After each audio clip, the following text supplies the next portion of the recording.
ಸಖತ್ ಖಾರ ಬಣ್ಣ ಮತ್ತು ರುಚಿ ಆಚಿ ಚಿಲ್ಲಿ ಪೌಡರ್.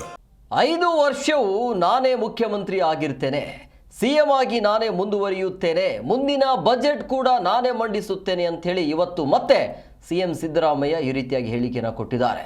ಹೈಕಮಾಂಡ್ ತೀರ್ಮಾನಕ್ಕೆ ನಾವೆಲ್ಲರೂ ಕೂಡ ಬದ್ಧರಾಗಿರ್ತೇವೆ, ನಾನು ಪಾಲಿಸಬೇಕು, ಡಿಕೆ ಕೂಡ ಪಾಲಿಸಬೇಕು, ಖರ್ಗೆ ಅವರು ಬಂದಾಗ ಭೇಟಿ ಮಾಡ್ತೀನಿ, ಅದರ ಬಗ್ಗೆ ಚರ್ಚೆ ಮಾಡ್ತೀನಿ ಅಂತ ಮೈಸೂರಿನಲ್ಲಿ ಸಿಎಂ ಸಿದ್ದರಾಮಯ್ಯ ಹೇಳಿಕೆಯನ್ನು ಕೊಟ್ಟಿದ್ದಾರೆ.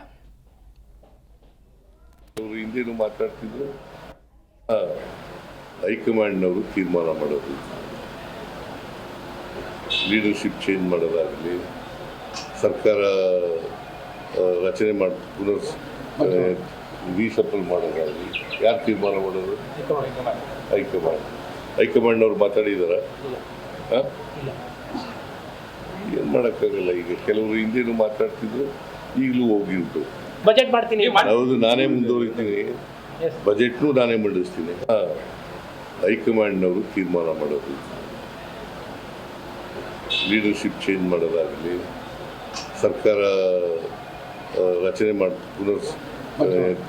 ರೀಸಫಲ್ ಮಾಡೋದಾಗಲಿ, ಯಾರು ತೀರ್ಮಾನ ಮಾಡೋದು? ಹೈಕಮಾಂಡ್ನವ್ರು ಮಾತಾಡಿದಾರ? ಏನು ಮಾಡೋಕ್ಕಾಗಲ್ಲ. ಈಗ ಕೆಲವರು ಹಿಂದೇನು ಮಾತಾಡ್ತಿದ್ರು, ಈಗಲೂ ಹೋಗಿ ಉಂಟು. ಬಜೆಟ್ ಮಾಡ್ತೀನಿ, ಹೌದು, ನಾನೇ ಮುಂದುವರಿತೀನಿ, ಬಜೆಟ್ನು ನಾನೇ ಮಂಡಿಸ್ತೀನಿ. ಹೈಕಮಾಂಡ್ನವರು ತೀರ್ಮಾನ ಮಾಡೋದು,